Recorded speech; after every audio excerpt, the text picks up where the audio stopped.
මේ වගේ ධර්ම දාන බානහන මේ වගේ තමයි ජීවිතේ සුවපත් වෙන්නේ. ඊට පස්සේ මම මංගල සූත්‍රයේ මුල් කරුණු ටික පිරිසිදු කරගන්න හැටි කිව්වේ. ඊට පස්සේ ඊටු ටික යන අවසානයේට මොකද්ද වෙන්නේ? අවසානයේ අශෝකං විරජං කේම ඒසම් මංගලමුත්තම.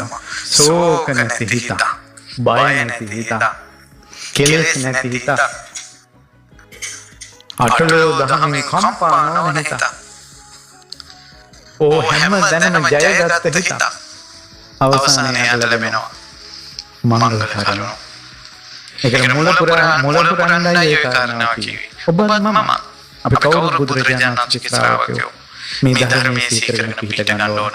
අනේ මේ අසරණ පින්වතුන් බුදුරජාණන් වහන්සේගෙන් පිහිටක් හොයාගෙන ආපු පින්වතුන්ට ඔබ කාටත් මේ ගෞතම බුද්ධ ශාසනය අසත්පුරුෂ ඇසුර දුරින්ම දුර වෙලා සත්පුරුෂ ඇසුර මනාව පිහිටලා පූජාට පූජනීයාන පිළිවෙත් දේවල් පුදමින් ඔබගේ ජීවිතයේ හොඳුරු පින්බර ජීවිතයක් වේවා. පතිරූපදේශ වාසෝච පැරණි පින් ඉස්මතු වේවා.